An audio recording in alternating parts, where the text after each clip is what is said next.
विष्णु देवर नाम बा, दिल में बसा एहसान बा।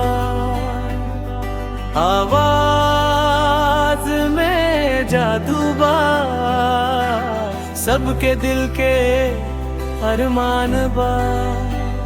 गांव से उठ के शहर में छा गईल, मेहनत से अपना बना गईल। सुर में मिठास, दिल में प्यार, हर दिल पे राज जमा गईल। स्टेज पे जब आवाज गूंजे, भीड़ बोले वंस मोर बार बार।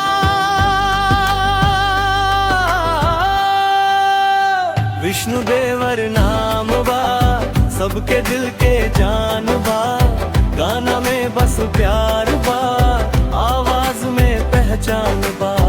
जहाँ जहाँ गूंजे सुर लोग हो जाला दीवाना। विष्णु देवर नाम बा, चमके जैसे तारा था। ओ रोमांस हो या दर्द की कहानी, हर गाना लागे दिल के निशानी। सच्चाई के साथ गावे हर लाइन, तभी बन गई सबके जुबानी। माइक हाथ में, आंख में सपना, मंजिल के अब दूर नारा। विष्णु देवर नाम बा, सबके दिल के शान बा। सुर के जादूगर, सबके पहचान बा।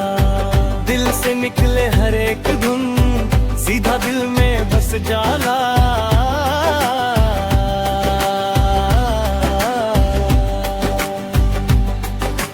रब से दुआ बा, ऊंचाई मिले, हर कदम पे खुशहाली मिले। गाना से रोशन हो दुनिया, नाम उनका अमर हो जाले। विष्णु देवर नाम बा, सबके दिल के जान बा। गाना में बस प्यार बा, आवाज में पहचान बा। जहाँ जहाँ गूंजे सुर लोग हो जाला दीवाना। विष्णु देवर नाम बा, चमके जैसे तारा। विष्णु देवर नाम बा, दिल में बसा एहसान बा। आवाज में जादू बा, सबके दिल के अरमान।